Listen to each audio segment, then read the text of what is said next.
مين فينا ما راحتش المصيف ورجعت مسمره برضو رغم ان هي استخدمت الصن بلوك؟ في الفيديو ده جايه اقول لك على اكتر حاجات المفروض تاخدي بالك منها وانت بتشتري اي صن بلوك ليكي عشان ما ترجعيش مسمره. لو انت لسه ما تعرفنيش، انا نيره، بنتكلم هنا عن السكين كير والعنايه بالبشره والشعر واي حاجه تخص البنات واي حاجه انا حابه اتكلم فيها. اكتر الحاجات اللي انت المفروض تاخدي بالك منها وانت بتشتري اي صن بلوك ليكي وهو رقم الحمايه. رقم الحمايه من الشمس لازم يكون بلس 50 زي ما هو مكتوب كده. ما تجيبيش اي صن بلوك، وخصوصا لو انت طالعه مصيف ما تجيبوش اقل من كده، خصوصا ان انت هتتعرضي شمس قويه. وبلس 50 معناها ان هو بيحمي بنسبه 98% تقريبا من اشعه الشمس، وده طبعا المطلوب في المصيف، خصوصا ان الشمس بتكون قويه طبعا. تاني حاجه وهي ان يكون مكتوب عليه ان بيحمي من اليو في اي واليو في بي. اليو في بي وبيحميكي من الحروق لا قدر الله. اليو في اي طبعا بيحميكي ان انت تكوني مسمره. لو الصن بلوك مكتوب عليه ان هو اس بي اف وما فيهوش حمايه من اليو في اي، وشك مش هيتحرق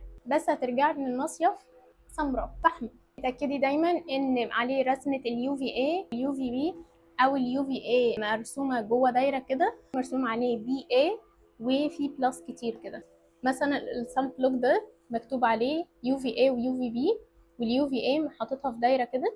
ده معناه ان هو هيحميكي من اشعه الشمس بشكل كويس جدا، وبيحميكي سواء ان انت هتسمري او يحصل لك حروق لا قدر الله. اليو في اي برضو بيحميكي من ان انت تسمري، وكمان ان يحصل لك تجاعيد ووشك فيما بعد يتاثر من الشمس والتجاعيد تظهر بسرعه. تكوني متاكده كويس جدا من ان هو بيحميكي من اليو في اي ومن اليو في بي. واكتر حاجه انا هتكلم عليها دلوقتي في الخطوه دي وهو ان الصن بلوك يكون ووتر ريزيستنت، يعني مقاوم للميه او العرق. يعني لو حطيتي الصن بلوك على بشرتك الميه مش هتشيله او هتاثر على الصن بلوك. يعني لو انت حطيتي صن بلوك يكون ووتر ريزيستنت او مكتوب عليه ووتر ريزيستنت، ده معناه ان الصن بلوك لو تعرضتي حتى لاي ميه او عرق حتى فهو يحميكي من الشمس، وهو برده مش هيفقد الخواص بتاعته. وده اكتر حاجه المفروض تكون موجوده في الصن بلوك اللي انت هتاخديه في شنطه البحر بتاعتك، وهو ان يكون ووتر ريزيستنت زي كده مكتوب ووتر ريزيستنت.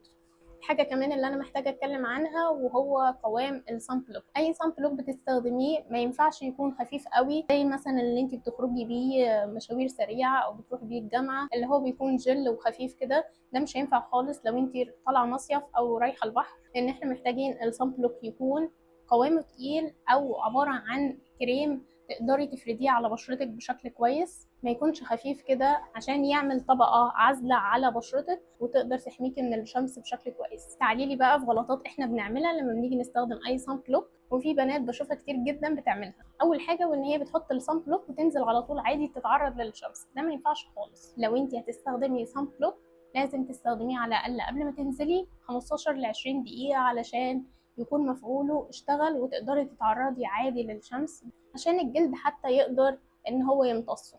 الحاجه التانية اللي بشوفها كتير في بنات وهي تحط لك حته قد كده، يعني بجد انت مستخسره ليه؟ مستخسره ليه في بشرتك؟ حطي كميه حلوه كده، خصوصا لو انت طالعه مصيف ورايحه البحر وتتعرضي للشمس. الكميه الكويسه ان هي تكون طول صباعين كده، تحطيهم وتفرديهم على بشرتك طبعا ورقبتك لو هتعرضيها للشمس. اي حاجه هتعرضيها للشمس فانت تحطي لها صن بلوك. طبعا ايدك علشان ما تسمرش، حط للوش وبننسى الايد خالص وبعد كده نتفاجئ ان ايدينا اسمرت. الغلطه اللي بشوفها كتير جدا وهي عدم التجديد. ما بتجدديش الصن بلوك بتاعك وتقولي الصن بلوك وحش انا رميت فلوسي على الارض. المفروض ان انت تجددي الصن بلوك بتاعك على الاقل كل ساعتين لو انت في المصيف ومش عايزه بشرتك تسمر.